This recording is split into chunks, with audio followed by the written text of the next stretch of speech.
because I grew up with parents who are entrepreneurs. You know, when you're farmers in the Midlands, you just have to be dealing with all kinds of variables all the time. You're always pivoting, you're always trying to figure out what to do next.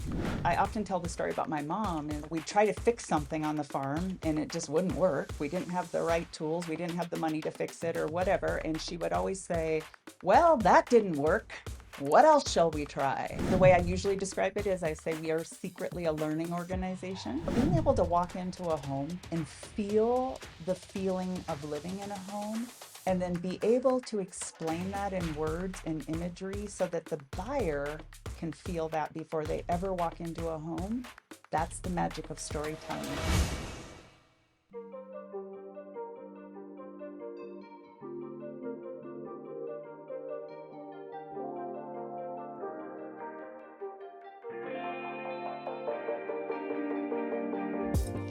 All right, welcome back to the Quest for Success podcast, and thanks so much for tuning in once again.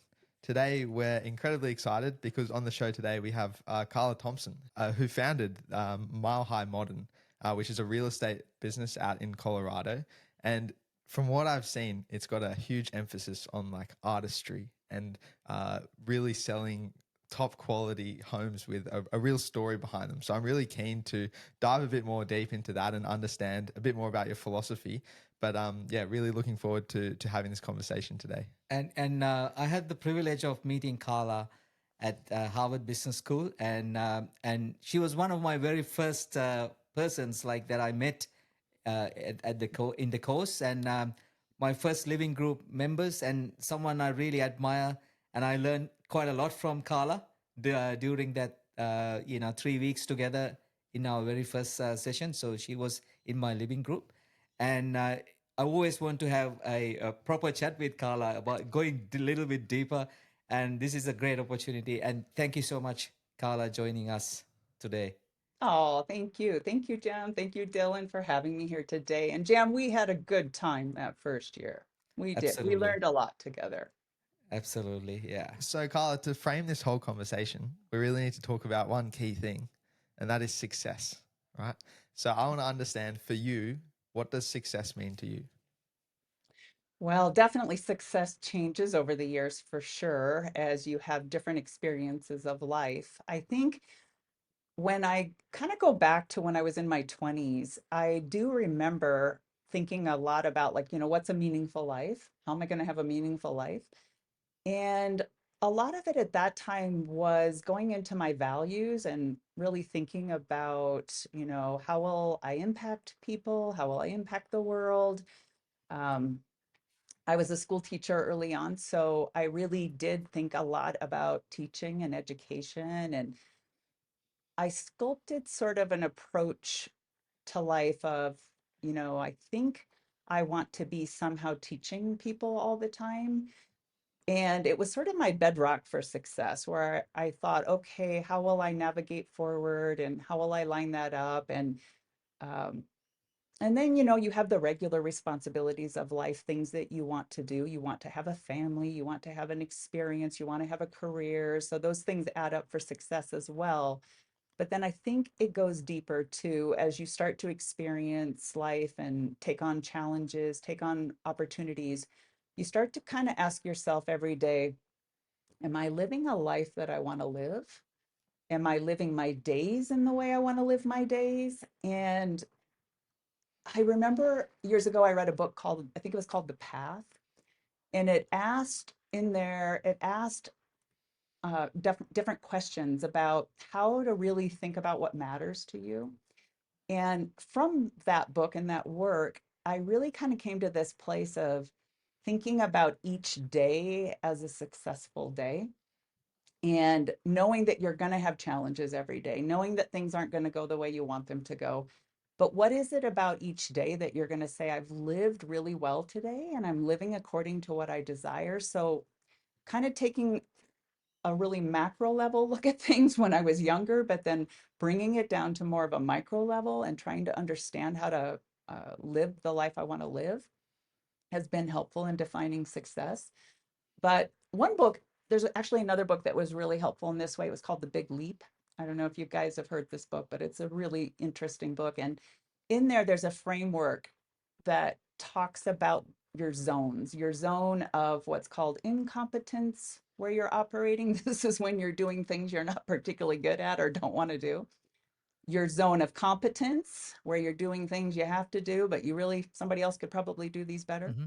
Your zone of excellence, this is where you're shining every day and you're doing the things you're particularly great at. And then your zone of genius, which is where you're doing things that really you're in a flow state and you know you're really shining and impacting the world. And when I read that book, I started asking myself, how do I live more in my zone of excellence and more in my zone of genius? What would I do to sculpt a world where that's what my days look like? And now, today, that kind of takes shape in a lot of ways in my world, in my business, and also in my internal dialogue of like, is this something I should be doing? Something coming at me? Is this pushing me into my zone of competence? I don't really want to be doing this anymore. But really getting you to focus. And so anyway, long story short is as I'm kind of putting together my daily formula, I apply that as I'm taking on bigger challenges or bigger risks or bigger opportunities because I simply don't want to say yes to things that are going to take me outside of living in ways where I really feel like the best of me is coming forward. I think that's Yeah. a really nice definition of success, and I want to probe into that a little bit. What are the things that are in your zone of genius? Hmm. I would say that I love teaching, always have loved teaching. My mom said that my little sister, when I forced her when she was 3 years old to sit and be in class every day, and she couldn't read, but I made her sit and learn to read all the time. She can thank me for that. Um, but I've always, everything I've done, whether it's been sales or actual teaching, I've always approached it from the standpoint of how can I teach? How can I explain? Mm. Yeah, Carla, it's knowing you well. uh, every minute that we spend with you, it's more of learning from you, right? I mean, Good. already you shared some great books because I know you are a great reader. You read a lot, and not Mm. just read, actually, you share that with everyone. Yeah. So, to me, even you're running a real estate business, you're more running a coaching business. Is that a good way to see it? Like, I mean, I know your focus is more of developing people and growing people and help them to achieve success, and then you achieve success together, right? is, That is that a good way to look at it? Yeah, that's a wonderful way to describe it. And I would say the way I usually describe it is I say we are secretly a learning organization. And everything we do is focused on how are we going to be our absolute best at everything we're doing. No matter what facet of the company it is, we're learning. And so coaching, training, teaching, masterminds, anything that equates to how are we progressing and improving and being our absolute best. That's amazing, amazing, because I felt the same way, spending time with you at Harvard. There's so much sh- share, like, you share your learnings with us, and that's why we always see that you're mentoring us, coaching us, and it's a great teacher. So, Carla, please take us through a little bit back to your early childhood, right? We want to really understand that Carla, that little teacher when you're young, and your family, how, like, you're growing up as a little young Carla. Just take us through to early childhood, please. Oh, you bet. Well, I go back and I think, well, I don't know if I was ever like young, little, easygoing Carla. I think I've always been sort of hard charging Carla. So, right, I'm always ready to tell people what they need to learn. But no, I grew up on a farm, All actually, right. which I find to be a real privilege. Back before we had all these screens, right? I think we had maybe one television. It had three channels. I mean, you could barely watch screens when I was growing up. But, lots of acres, lots of animals. And I think when I really process my upbringing, it was such a privilege because I grew up with parents who are entrepreneurs. You know, when you're farmers in the Midlands, you just have to be dealing with all kinds of variables all the time. You're always pivoting, you're always trying to figure out what to do next. You've got the elements, you've got the weather, you've got machinery that aren't, you know, that doesn't work. You've got all kinds of things like that. And my parents were very creative, very adaptable. Um, I often tell the story about my mom is that she was the kind of person that I heard her say this all the time, and I think it just landed in my head, which was, you know, we'd try to fix something on the farm and it just wouldn't work. We didn't have the right tools, we didn't have the money to fix it or whatever. And she would always say, well, that didn't work. What else shall we try? And I would say, that's my attitude. So I'm the kind of person that just something's not working. I'm like, well, what else should we try? Let's try this. I don't get too fixated on things not working. I don't think much about failure. I don't even really understand the idea of failure, to be honest, because I just Mhm. go, okay, it's not working. What else should we try? Let's try this instead. So I think I learned that a lot growing up. Certainly, I come from humble beginnings. Farming is a really tough thing to do, and my parents farmed during the 1970s and 80s here in the US, which was an awfully difficult time. We had massive inflation. And I share that because I had to watch my parents give up the farm and pivot because the economics were so difficult at some point. So that was an interesting experience to go through. You have a complete way of life growing up, and then you have to let it completely go. And I watched my mom pivot and go ahead and start a whole nother business on her own to make sure that she could provide for our family. And then my dad turned around and got retrained in an entirely different industry and also pivoted. And he went back into the military. And so that was really, really telling to grow up in a family where you watched your parents just have to pivot and do hard work and go in different directions. And when things get tough, you don't feel sorry for yourself. You just turn around and go in a different direction and try something else once again. Um, and I think it's also interesting. I grew up where my mom and all of her sisters were entrepreneurs running businesses or running farms. And growing up with a lot of female role models that were women running their own businesses was kind of unusual.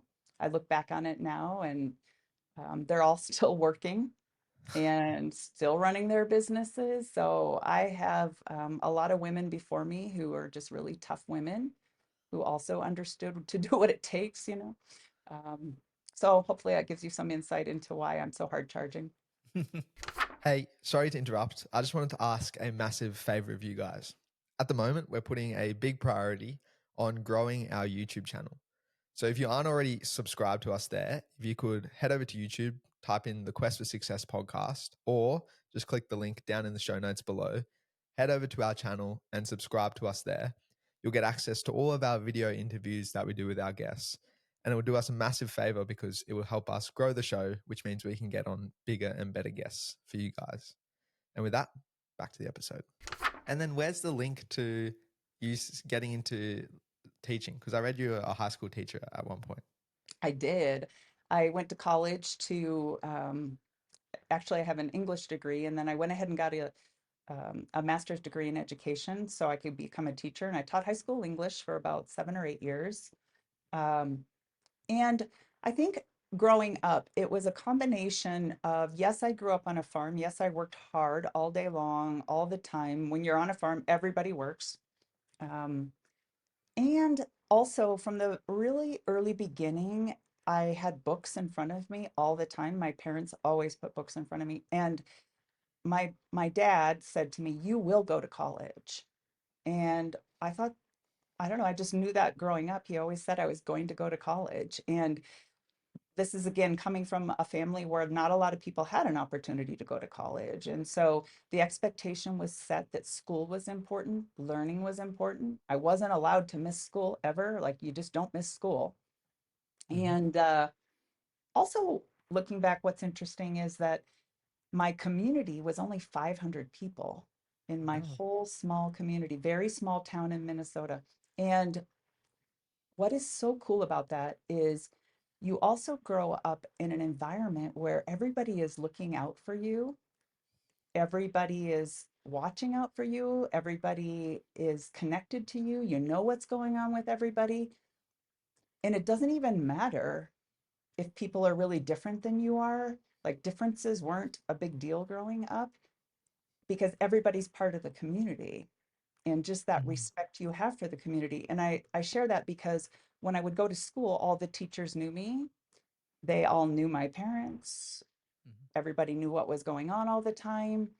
And so you just have this incredible atmosphere of teachers and education and everybody who's just believing in you and saying you can do it and you're going to go to college and learn. And so just a love for learning that was there in my family and then also part of our community. And then so after, 7 years of teaching, what was the kind of turning point for you there? Yeah, I love teaching. You know, the problem was I met this guy and I fell in love with him and I got married and Hate when that happens. he just disrupted. It's all his fault. He disrupted everything.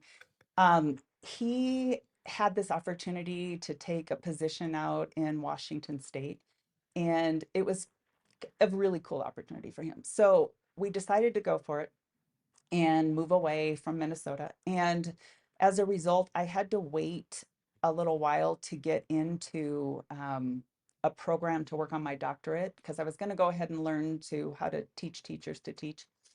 And I saw this sign that said, "Get your real estate license." And I was like, "What?" We had just bought a house and I didn't understand the process very well. So I came home that day and I told my husband, "Guess what? I signed up to go ahead and get a real estate license today." And my husband said, "Why would you do that?" And I said, "Well, I don't know. I don't have anything to do for 6 months. So why don't I just take these classes?" And I purely went because I wanted to understand real estate. As I was taking the classes, and by the way, this is when you had to go into a location and I had to put on like my headset and I had to put in the little cassette tape and listen to the cassette tape in order to learn. That's a long time ago. And anyway, as I was taking the classes, I really started to get interested in real estate and found it very fascinating. And by the end of the coursework, I told my husband, "I think I'm going to go sell real estate."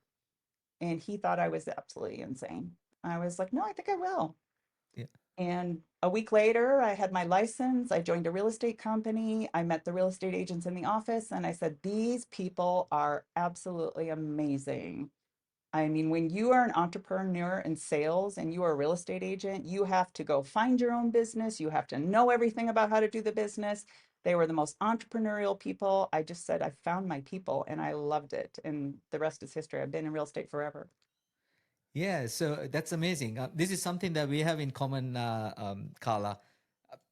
I started the business, but then I couldn't live on whatever I'm getting on the business. So I decided, well, side hustle, go and get my real estate license. So You I'm did. also yeah. So I mean, this is while back. This is about over 20 years ago, right? Or maybe just Didn't after know 20 years that. ago. And then I was selling houses. I loved it. I mean, Mhm. real estate is amazing because more than you're selling houses, right? You're Yes. selling, it's more emotional things, right? Like you're connecting with people. But tell me, it's interesting, right? So you go into an industry that you didn't have any idea, and then you start loving it, and Mhm. then uh, I mean, you work for someone before you started your own business, right? In real estate? Yeah. Actually, no. Right out of the gate, I didn't know a soul in the community, and I just decided to start selling real estate myself. Wow. Yeah. Wow. Why you decided to start your own thing? Well, I nobody told me it was going to be hard. I mean, it's a very competitive business as well, uh, right? I didn't know it was going to be hard. I just guess what I did? I read a book on how to do it. That's the only way, right? For Carla. That's the only way for Carla. And so I said, "Wow, it sounds like you're supposed to find somebody who needs help. Yeah. And by that point, I had been trained in contracts and representation. So I had done quite a bit of training, right? But they said, go find somebody who needs help. So I went and hosted my first open house. I met a bunch of people at the open house. And within about a week and a half, I had found two homes, one for each of the two people I could help. So I had two houses under contract within about a week and a half. Nobody told me that it was supposed to be hard. And I just approached it from like, I need to educate these people, go find what they're looking for and help them buy a home. And Wow. I I really kind of tackled the career that way, which is Yeah. what do I need to educate people on? How do I have to help my buyers and sellers understand what's going on? And yeah, and really, I loved it. I loved the career.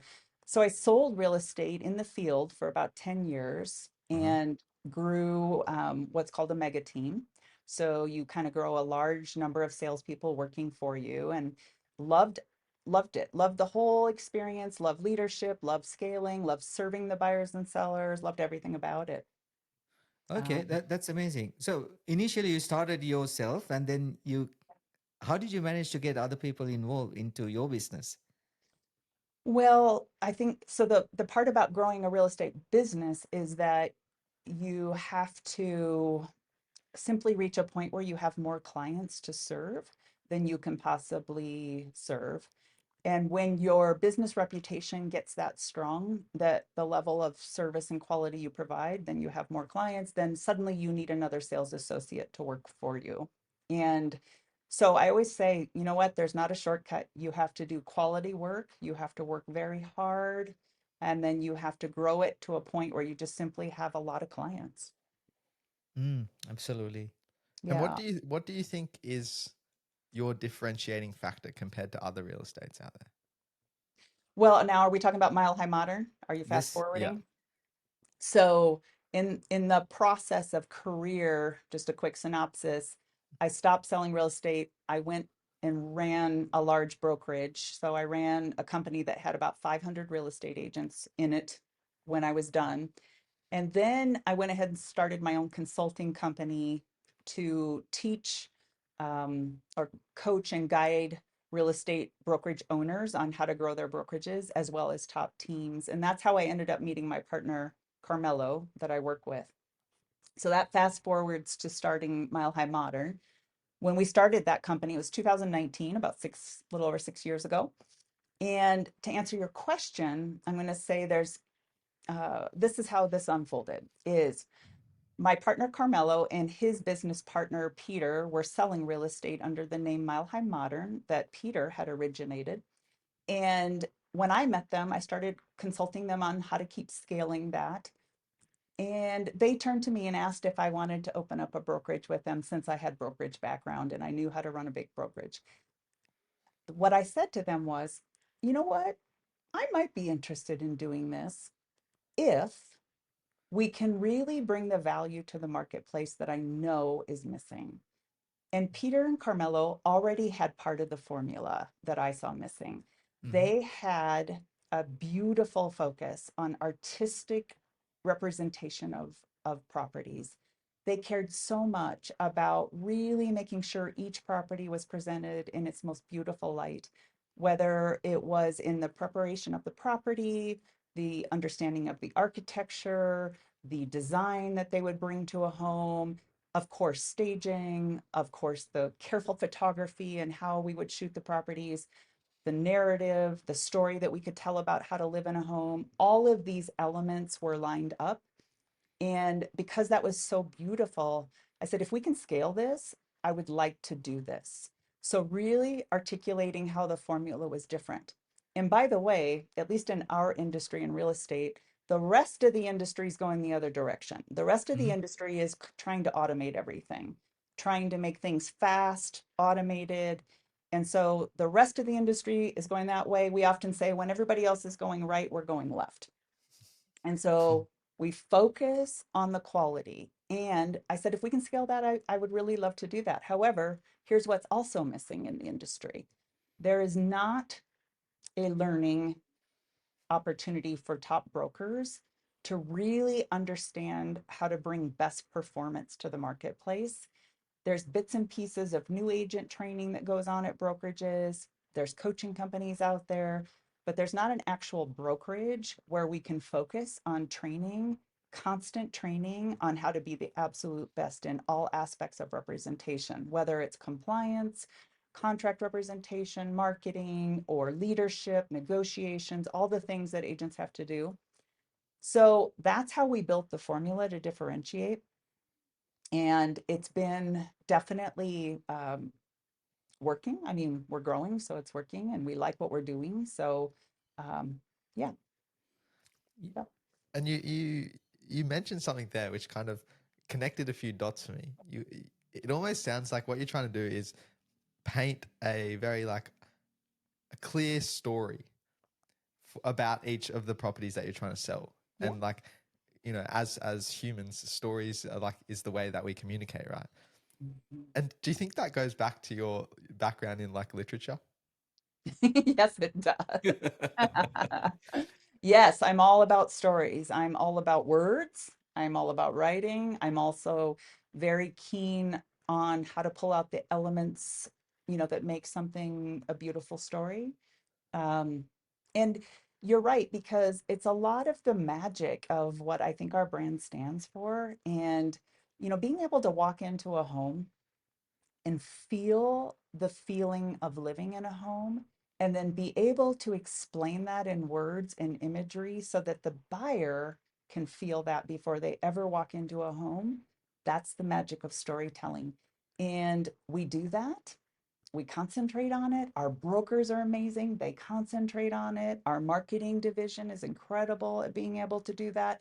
So when everybody in the organization is focused on capturing that magic and being able to tell the story, the buyers can respond to that.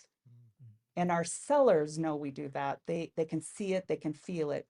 And the buyers experience that because the buyers will say things like, I, I'll run into a buyer and they'll say, "Oh, you own Mile High Modern?" I said, "Yeah." And they'll say, "I just bought a Mile High Modern home." And what that means, I mean, it's very emotional for me, but Yeah. what it means for me is they feel the beauty of the story that they bought, right? And Yeah. that always excites me. As a matter of fact, I was flying back on a plane from the Harvard program, and it was about 9:30 at night jam. I'm exhausted from 3 weeks of learning. My head's exploding. And this woman leans over, and I was wearing my Mile High Modern jacket. And she said, "Are you from Mile High Modern?" And I said, Wow. "Yes." She goes, Great feeling, huh? "Love your company." And I was like, okay, that's the response I get, which I love. So, Yeah. Scala, it's amazing, right? Like story connects people, right? That's exactly what you're doing. As a real estate agent, we call agents here. I don't know Yeah. what Yeah. Brokers. you call brokers, yeah. Yeah. So Yeah. we connect buyers and sellers, and but then connect that emotionally as well, because that's Mhm. the part of the storytelling. Yeah. And talking about storytelling, I'm also following you on Instagram and all other social media things, and I can see vibrant, very happy team culture in your organization, right? Everyone seems so happy, like, living the life, like living the best life. How do you, as a leader of the organization, create that amazing positive culture? Oh, that's a great question. You know, I think that goes back to the joy of growing up in a community that was so tight knit, because I just knew everybody cared about me and I cared about everybody, right? Like, Hmm. it doesn't even matter if you don't like the person down the street, you still care about them. And so you learn growing up in that atmosphere. Plus, I think growing up in a military family, my dad was military, my sister military, my brother military, my sister-in-law military. Like, you learn the importance of having each other's back and really looking out for each other, and the importance of working together, right? All of my life experience has been about a tight community. And so one of our key value systems at the brokerage is the concept of we. We try to start our words that way, our sentences that way. We think about collaboration. Our business model is set up to collaborate. So to directly answer your question, for example, in one sorry, in all other brokerages out there, one agent will list a property and promote a property. So you'll hire one person to do that for you. In our brokerage, if an agent lists a property, the entire brokerage, all 225 of my brokers work to promote a property. We all work together to sell a property. So the power of that is intense. Yep. And what's different in other brokerages is that single agent may have to figure out how to market a property. In our company, our entire marketing department works in collaboration with the brokers to market those properties, bring press to them, present them in the most beautiful light.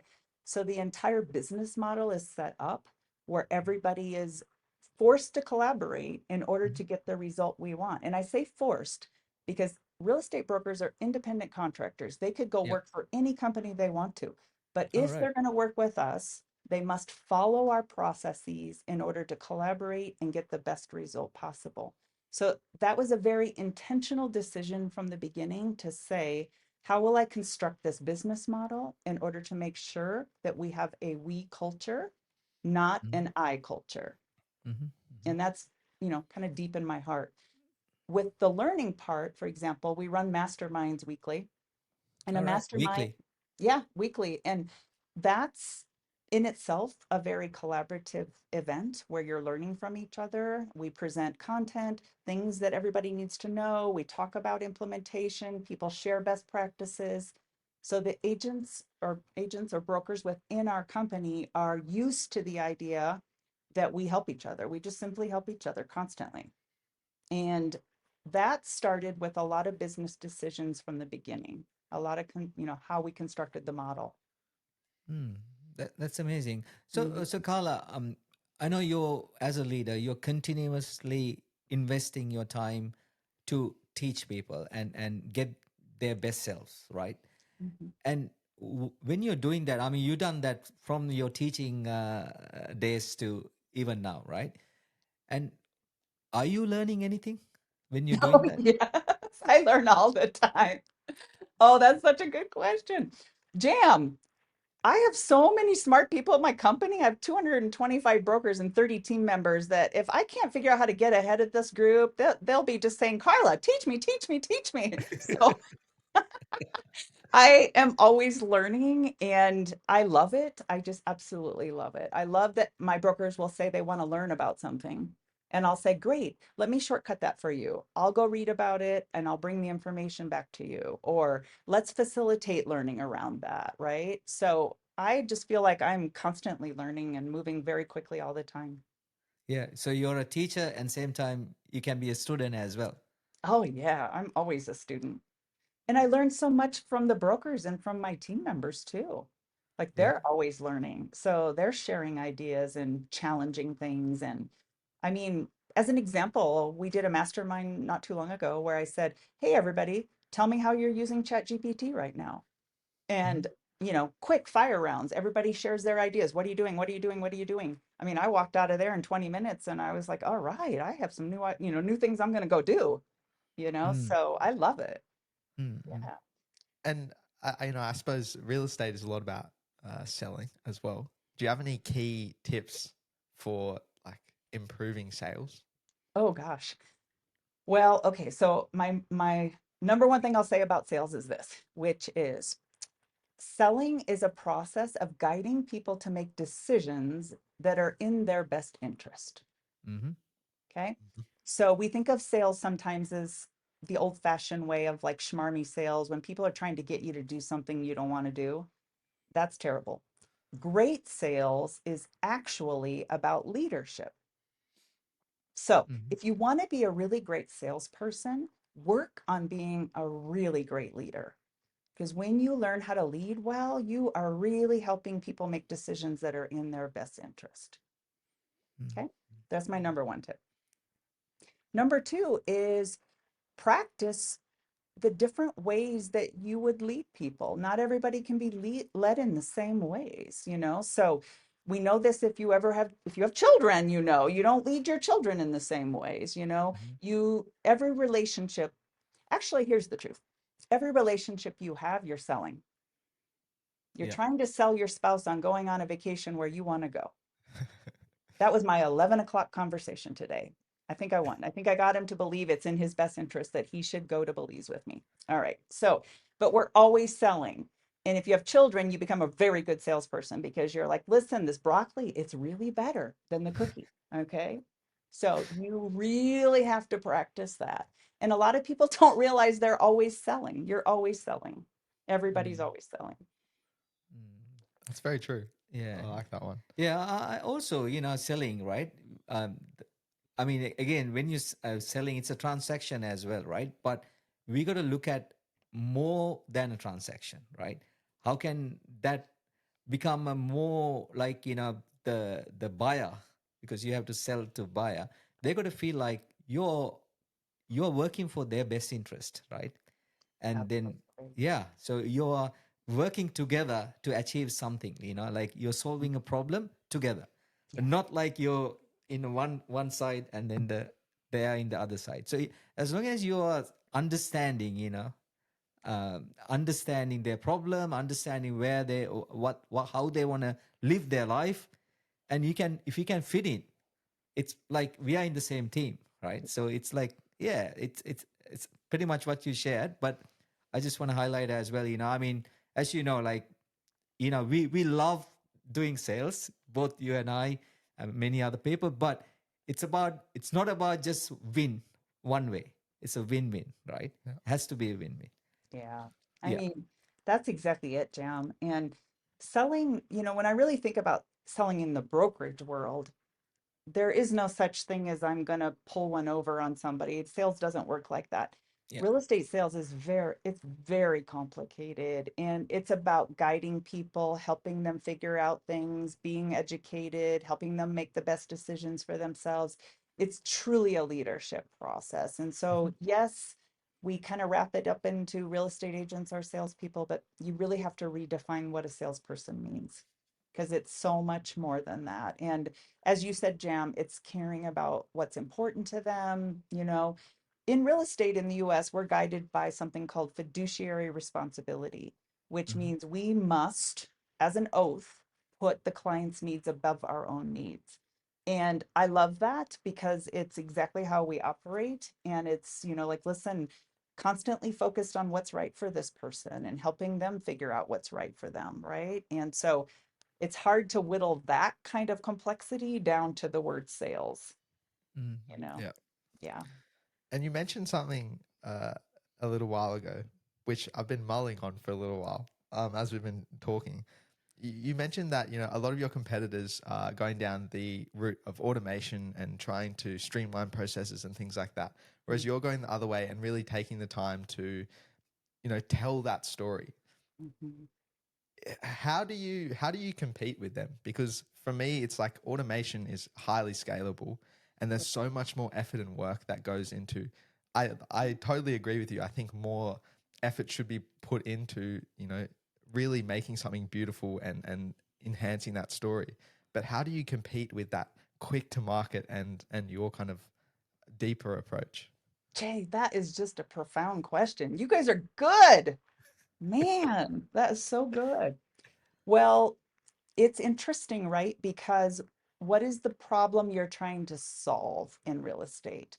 For us, the challenge we want to solve is we want to make sure we can ascertain the most money possible for a seller's property.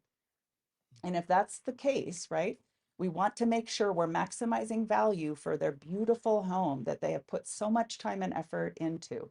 And if that is the case, then you have to understand quality takes a minute. Yeah. Like you can't speed that up. And it's not that we're slow. We're certainly not slow. We can bring a house to market pretty darn quickly. But the challenge of it is, you know, if it takes us 24 hours more to bring a house to market, but we can bring it to market and make sure it shines and make sure that we have the right story, that's our priority. And if you're going to be there, you have to be very clear that's what you represent in the marketplace. And Mm, everybody else is going to represent something else. Sometimes another business may represent speed, and a consumer may want speed. yeah. Another, and again, I don't mean to imply that we're slow. We can bring a house to market very quickly, We do not sacrifice quality though. Mm. That is the difference. And do you think this applies only for real estate, where it's like someone's not just buying a house, right? They're buying the home, Mhm. and they're buying that emotional connection of, you know, yeah, it's their home. Do you think it applies to other industries as well, Yeah, where, you know, it's not always about speed, it's also about quality? definitely. Like there are plenty of industries where you have to wait a long time to get a product because it takes a long time to create such a beautiful product, Mm. right? So, we're in an industry where time is a pressure for sure. Time is of the essence in real estate. So we know there are many times when a real estate, a home needs to come to market immediately. And we have lots of ways to adapt if it's an immediate need. And at the same time, there are many, many times where a brokerage will say, let's just get that, property to market in 24 hours. If you just take another day or two and really stage correctly, make sure that property's ready to go. And in reality, I will say a lot of our brokers work with properties for a long time before they ever go to market because sellers will call them ahead of time, a long time ahead of time, and say, I really want to maximize the value of this home. Can you help me make sure that we're going to bring it to market when with its best story? Yeah. And a lot of our agents, I mean, it could be months, it could be sometimes up to a year where they're working with a seller to make sure that that property is going to come to market and shine. So it's a different, kind of a different space. But to answer your question, yes, in other industries, there are definitely the same type of models. Um, you just Yeah. have to be really clear on what your model is and stick to it. Mm. Mm. So, Carla, apart from competition and technology, is there any other challenges in your industry you're facing today, I or mean, opportunities, maybe? yeah, I mean, for certain, like, and technology is always there. It's a huge part of what we do. I mean, we use Yeah. more than 40 technology systems to create the quality we create. So it's not that technology doesn't matter. We just don't use it as a substitute for quality. So just to be clear on that one too.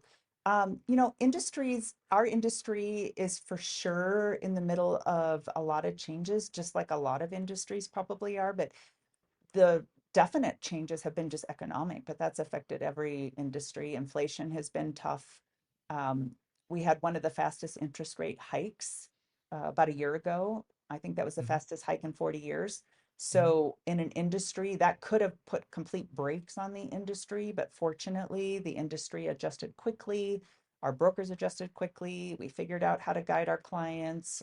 So, we adapted very quickly to that change. But your economic environment is changing constantly. So that's been Mm. interesting.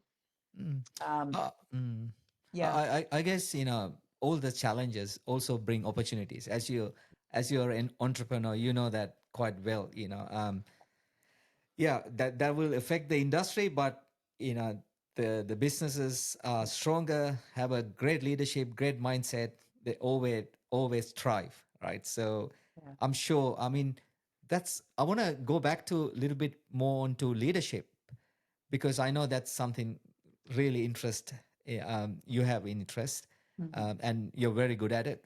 And so, how do you define, or maybe how do you kind of find a good leader and a great leader? What's a kind of a difference between good leader and a great leader? Ooh, that's good. Well, I think some of the times we might even say, like, listen, I'm a good leader in this way. I'm a Yeah. great leader in this way. And so maybe I'll define it like that because I do think um, here's the journey that I've observed about a lot of our leaders and about myself, for example, is I often say that the growth of your business is the growth of you. Hmm. Hmm. Okay. So for each one of us in our performance, what we want to think about is how well do we understand who we are, both in terms of how you have impact, how you may be struggling to have impact in other ways, or here's where it gets super complex is understanding that how you operate might work for 3 of your 5 people that you lead, but the other 2 people are struggling with how you operate as a leader. So the journey of going from good to great leadership in is this really strong understanding of how you're impacting everybody else based on even who they are. Let me give you a concrete example. So I am definitely a leader that is a visionary leader and a strategic leader. And I'm always living in the future. I'm always able to articulate the future. And I think the team appreciates that about me. I'm not the detailed organizational leader. If I don't have people around me that can operate in a detailed and organizational fashion, if you're asking me to do that, think we might have a problem. So it's really trying to understand, for example, who shines in what way and how am I not shining? And I think great leadership is really understanding how you best lead, but then also understanding the bridge. Here's the Mm-hmm. bridge. So if I've got 3 or 4 organizational leaders working for me, but I'm constantly speaking vision and strategy, I'm actually not leading them very well. Mm-hmm. So Mm-hmm. I don't get to default to them figuring out what I'm trying to say. I have to figure out how to bridge the gap between being a visionary leader and the organizational leaders. I have to learn how to do the translation to make sure they can carry out vision.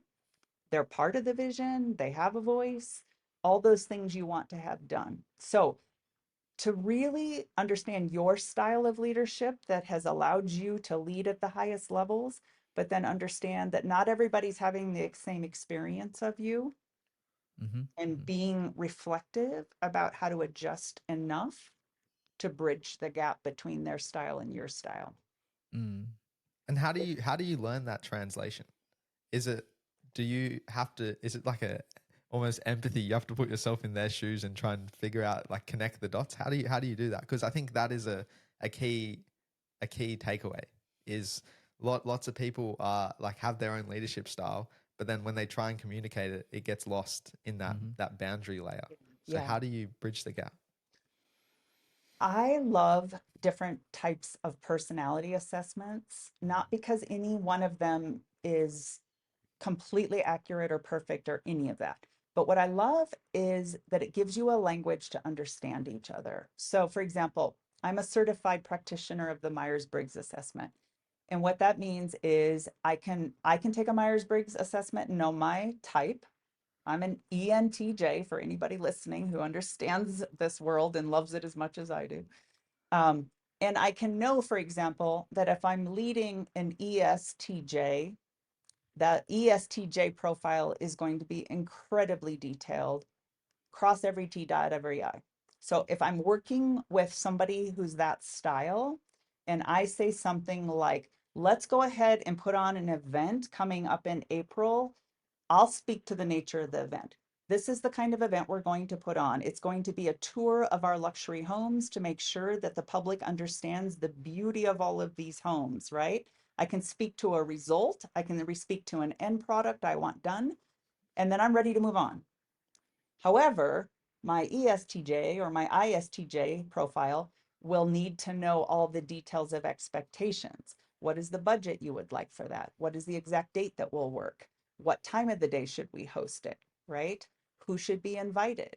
All these detailed questions that if I don't slow down a moment and try to listen to their questions and answer their questions, they can't go do their role very well. So it's a bit of learning from the assessment, for example, that wow, this person's brain's going to immediately go to all the detail, and I need to be patient and answer those questions so they can go do their job. Yeah. Mm-hmm. Okay. Yeah, I quite like what you share earlier, Carla. You mentioned, uh, when you're working in a team, you need to start with you, right? I.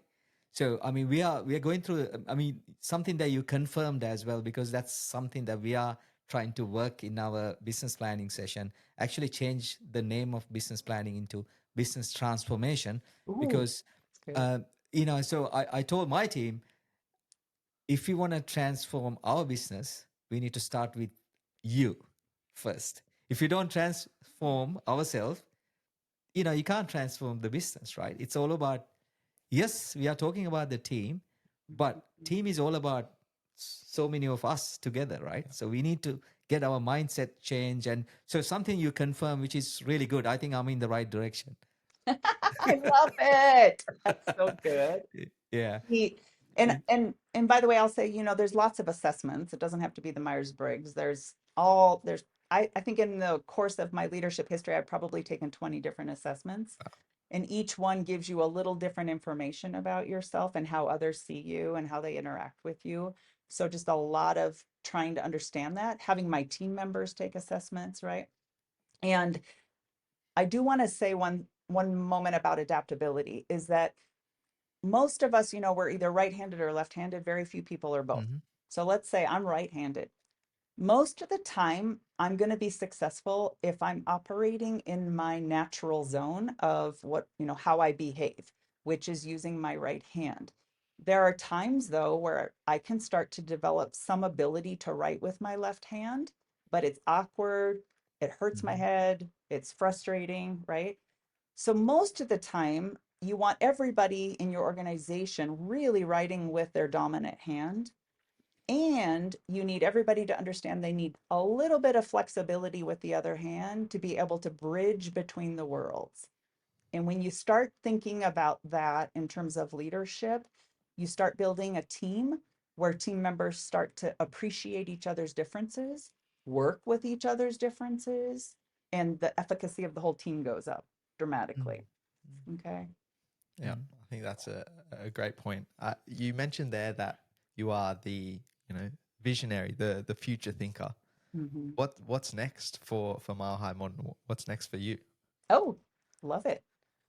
Well, Mile High Modern, we're just busy expanding. I mean, we're getting ready to launch two more offices this year. So we're in the process of doing that. And I think of expansion also as how are we innovating, right? So we're in the process of doing some pretty cool innovation. Video is, as we all know, very important in this day and age in marketing. So we have a lot of cool things we're doing there. So um, I like to think that part of vision work is infusing energy into all aspects of the organization and allowing people space to be creative and innovate and think about what to do and then decide on a course of action and bring things to fruition. So I feel like we're always in that process. Mm, mm. What about you personally? What's the plan for Carla? Well, that's great. This last week, I asked everybody in my organization to think about their, 80/20. What's the 20% of what you do that will keep you more in your zone of excellence or zone of genius? And what's 80% of the things you need to get off your plate? I really like to tackle that question quarterly because things creep up and end up on your plate that suddenly you're doing and you're like, I'm not sure I'm the person who should be doing this anymore, right? So part of the 20% is just visioning like where would I like to spend a whole lot more time, and there's lots of things I would like to do. Maybe start a podcast. Let's Why go. not? With you got two sons? You got two sons? I Like do. bring them on? Or maybe I with your love it. husband. I love it. Maybe we'll see. I really love to write. So I've been working on some outlines for some books. So I'd like to put some literature Nice. together for our company, push that forward. So there's projects I'd like to work on and Love to read your books, Cara. That's a great idea. Once you go into that level, I'm one of the first one to buy your books. Yeah, all right, I will let you know. All right. yeah. And Carla, looking back on your journey, all this incredible journey that we've spoken about, do you feel successful? Oh yeah, I do. I feel like I've had plenty of challenges over the years, but I feel happy that I continue to persevere even when things get difficult. Mm. And I feel like I've done very interesting things in my life. I've challenged myself. And it's a good question is, once I had my first child, I really thought about, how do I want to live my life? And what resonated with me was I want to live my life in a way where I'm having much joy. I'm challenging myself. I'm doing things that I perceive to be difficult. I want my child to witness that and be able to also lead a life of not being afraid. Go ahead and do things that are hard. And it's okay if you fail. Do it again, try again, right? And just live, have the full life experience, good or Yeah. bad, the full life experience. And so, in those ways, I do feel successful. Living your best life. Yeah. Yeah. Yeah. So, Carla, I mean, you're a leader at your work, and I'm sure you are the leader at home. How do you manage the balance? You better ask my husband that. I mean, you are the leader in our living group. So I know you are a I met born, my natural born husband. He's leader. pretty strong-willed. I love it. I love I it. mean, in a way, right? Mother is always Yeah. someone. I mean, all your children look up to, and of course, father is an important figure. But Yeah. yeah, I it's a mean, core it's role. really, I think your question was, how do you manage it all or Yeah, balance it all? Is that yeah. right? That's a very good question. And I have people ask all the time, right? Because everybody's in different stages of parenting, different stages of work, and I think the real answer is putting it in terms of, for me anyway, I'm very goal oriented. What was my goal as a parent? My goal was to model for my kids to really love work, like do things you enjoy doing and be passionate about the things you want to do. And that entails, it doesn't mean that there aren't times I had to do things I didn't want to do, even to this day, right? But there's this sense of like do work that's meaningful to you. It's a choice you have in life. I mean, yes, sometimes you have to go make money and you have to provide at the moment, but then how do you get to a space where you really do get to do the things you want to do? That takes courage because you've really got to put yourself out there. You've got to be willing to handle rejection. You've got to be willing to like not win all the time. If you're trying hard things, you're not going to win all the time. Yeah, And a yeah, lot of people want to be comfortable rather than have to deal with the fact that, listen, if you're really putting yourself out there, you're going to have to be uncomfortable. I mean, going to the Harvard program, right, Jam? That yeah, was a definite uncomfortable experience. By the end, it was a lot more fun. But in the beginning, that yeah. was terrifying for a whole lot of reasons. And Outside your comfort zone. Yeah, yeah, totally outside of the comfort zone, right? And so balancing it all is sometimes just like, what is your goal? How are you trying to live your life? And then how do you make decisions in accordance? Now, also having said that,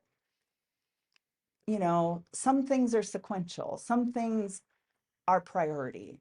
There are times where you can lean harder into that, and then there are times where you can't. When my kids were little, when they were under 5 years old, it was really important for me to both keep the business growing and be as present as possible for my children. So, in order to do that, I had to get a lot of leverage hired. I had to have a lot of people helping me. I hired a lot of help. I had a lot of strict boundaries in place. And I try to explain that to parents. Like sometimes you have to leverage something you might not want to leverage. I leveraged people cooking for me when my kids were little. I had people cooking meals for me.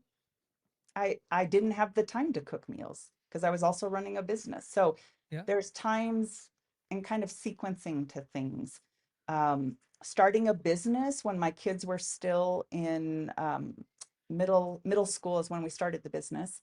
I still needed to be very present for my kids. So one of the rules I had was, we're going to start this business, but I'm not outside of the home after 5 o'clock every day. I need to be home and present for my family, and I'm not going to work weekends. So if we can't get this done in a 40-hour week, then we're going to have to live with the consequences because parenting also requires my time. What didn't get my time was friends. For quite a few years, I had to table the fact that I didn't have a lot of time for friends. Starting Hmm. a company takes a lot out of you. Hmm. Absolutely. So, so sometimes there's like periods of life where you're heavily focused in one way, and other ways have to maybe get shortchanged a bit. But now I have lots of time for friends. Mm. So Awesome. there you Uh, go. yeah, and one of the secrets of Carla's success, she go to bed so early. Do you think that's a secret? It's not a secret to the people of my organization. Everybody knows I go to bed early. I like to be asleep by 8 o'clock. I really do. And I do get up at like Wow. 4 o'clock every day. And I do a lot of preparatory work in the mornings. And, um, I get a lot done by 8 o'clock in the morning. So there you Good, go. good sleep is important, that's for sure. And But Carl, not like, every night. I do go out for dinners with people. I go have fun, come on, like I'm not that rigid. No, you were fun. Yeah, Carla. and Yeah. Carl, like we could talk all day. I Oh, know we loved it. there's so much to dig into your story, and it's been very, very informative. But we'll wrap up there. And throughout our conversation, I've been jotting down a few things which I think are core traits which have led to your successful life. And I'd like to share them with you. The first one, I mean, they kind of link together, but you're an incredibly avid learner.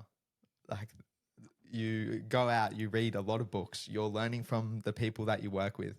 You're always trying to stay ahead of the ball and learning and consuming information. I think that's really important. But to link in with that, you don't just keep that knowledge to yourself. You share it and you teach it with other people. And I think that's super important because it not only helps the people around you, but it also makes sure that you understand it like deeply. You can only teach something if you truly, truly understand it. And so I think it kind of has that mutual benefit for the people around you and yourself. The next one is the ability to say no. And I think you kind of just touched on it there is, you only focus your effort into what's important to you. Yeah. And like you laugh, but I think it's a really, it's a 100%. dying skill. I know for myself, it's just, I find it so hard to say no to people and opportunities and things like that. But it really ensures that you're, you're putting your focus and effort into the things that are important to you and moving you to that next level. And then the next one I've got is you're incredibly open-minded. And if you had have seen that real estate license sign and just been any other person, it probably would have just gone to the back of your mind and you would have gone on teaching. And I think just having that open-mindedness, seeing opportunities, taking opportunities, and really going all in as well. And it's obviously gotten you to where you are today. Otherwise, you wouldn't be sitting here. And then the last one I've got is communication and connection. It's clear that leadership doesn't come without being able to communicate to other people. But I think your philosophy is a lot more like connection based as well. You truly put in the effort to understand the people that you're working with, so that you almost see leadership as you're a servant to them. It's you have to understand them first so that you can portray and deliver the information in the way that's right to connect with them. So I think that's a really nice a trait to have. Yeah. So, Carla, just to add to what Dylan shared, one other thing that I want to share, you're such a beautiful person. It's so easy to connect and it's so easy to have a conversation, and you give, everything that you have, like, not keeping any secrets, even sleeping early and not attending parties, right? Like, it's okay. And like, so that's all about you're talking about the culture, like building like that team, and then the win-win. So it doesn't matter whether it's your work, I'm sure it's in your family, and you in working with friends as well. So you're giving the knowledge that you learn from books or your experience, you share that with everyone. So that's again amazing thing, and such a someone that I always look up to. I can always reach out and learn things from you. So that I'm sure your team members feel the same way. Yeah. Talking about you, So thank you, Carla. I know because I had some lots of questions about the leadership and all that, but I think we have to wait till your book come out Yeah. to read about all that stuff.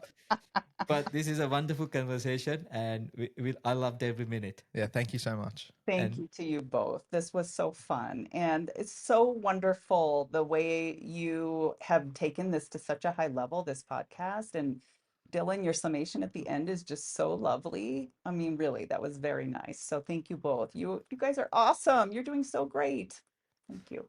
Thank you, Thanks, Carl. Carla. It was a real pleasure. And if you're listening and you've gotten something out of today's conversation, it would be excellent if you could subscribe or follow us on whichever platform you're listening to this on right now. And you can see all of our inspiring episodes over on our website, thequestforsuccesspodcast.com. And with that, we'll see you guys in the next episode. Thanks for listening. Thank you.